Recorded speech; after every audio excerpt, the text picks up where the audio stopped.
By the end of this video, you will learn what data accessors are and how to use them in Apex. In computer programming, an accessor method is a method that fetches private data that is stored within an object. We use them to provide an abstraction layer that hides the implementation details of functionality sets. In Apex, data accessors are methods that allow you to interact with records in the Salesforce database. They provide a convenient way to query, insert, update, and delete records. To follow along, you'll need a Salesforce developer account, a basic understanding of Apex programming, and access to the Salesforce Developer Console or any other Apex development environment.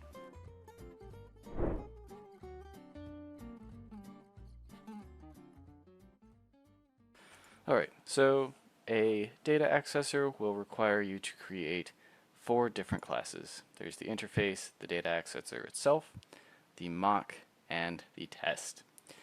Today we're going to focus primarily on the contact data accessor and the contact data accessor interface, and next time we'll do a little bit more of a deep dive into the mock and the test. But for now, within the data accessor interface, you'll first notice that we define this as an interface, and we have a series of 4 different methods. The first one is used for getting contacts by the external ID. So we will take in a set of strings that represent the external IDs, and we will return a list of contacts. The reason we're doing it this way is so that we can bulkify all of our interactions with the database and avoid situations where we have queries within for loops, because when we follow that development practice, it's very easy to hit the execution limits.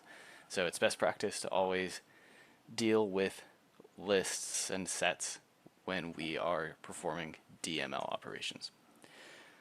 So beyond our get method, we'll also have one for update, insert, and delete, and we'll be taking in a list of contacts, the Boolean all or none, so that we have more control over the way that the records get inserted into the database.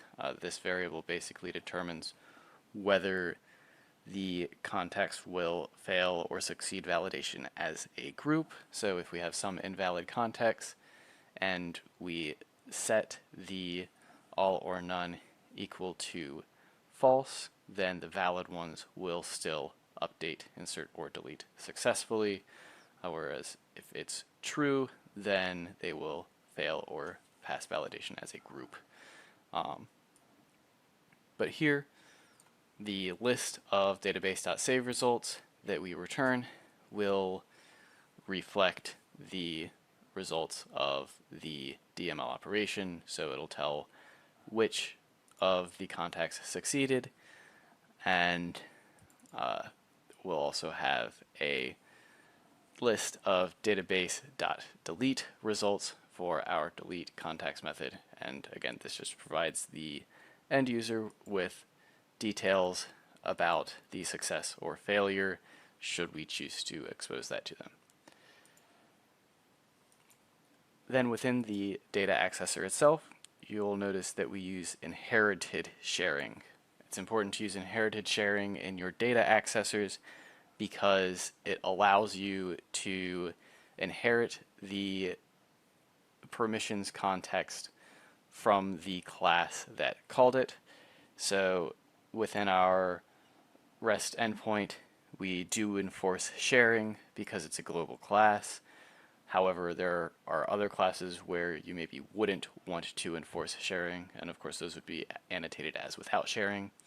We want our data accessor to inherit that sharing so that we don't have to create a different one for each of those contexts, and we can basically use it whether we are trying to enforce sharing or not. So here we have our get method, and it's going to be pretty straightforward. We just take in that set of external IDs and we use those to filter the contacts within our query, and then we return our list of contacts. Similarly, we have the update contacts, insert contacts, and delete contacts methods, and each of these will follow the same basic pattern. Within update contacts, we will take in the list of contacts that we want to update and the boolean that we mentioned before, and we will use database.update to pass in those contacts and pass in the boolean.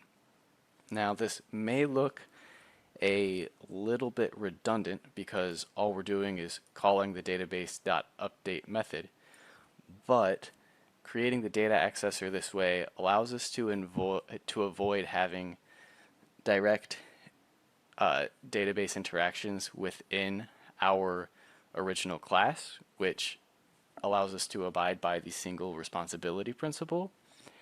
And as we'll talk about in the next video, doing this allows us to mock the database interactions within our test context so that we don't need to interact with the database during our test class, which can help us in succeeding validations that we would otherwise potentially have problems with, and it'll speed up the test classes because we won't need to interact with the database.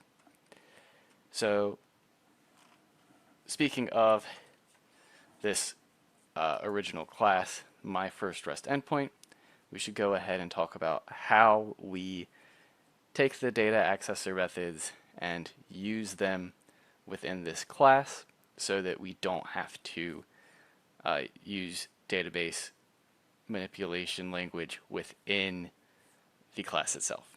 So the first step is we want to create this variable for our contact data accessor, and we want the contact data accessor interface to be declared here so that we can later initialize the mock data accessor for the test context instead of the contact data accessor.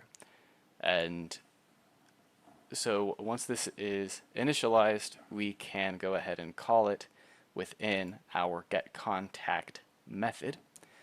And so if you'll remember here, we used to have a big ugly query, and instead we have a call to our contact data accessor, and we get the contacts by the external ID, and we're going to use a new set containing the external ID that we got from our request URI, and then we're going to return the first element in that list.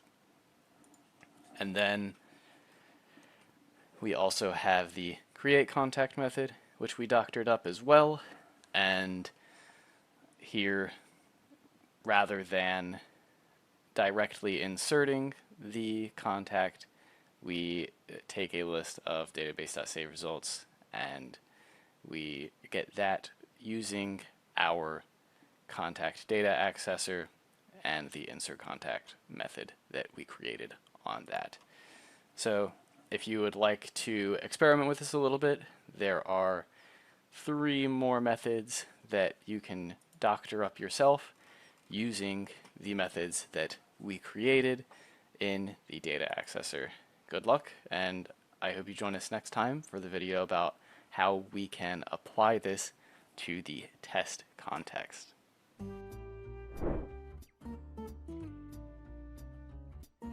Congratulations! You've learned how to use data accessors in Apex to query, insert, update, and delete records in the Salesforce database. I hope it was helpful. Don't forget to subscribe so you don't miss other videos by me and my colleagues. See you next time.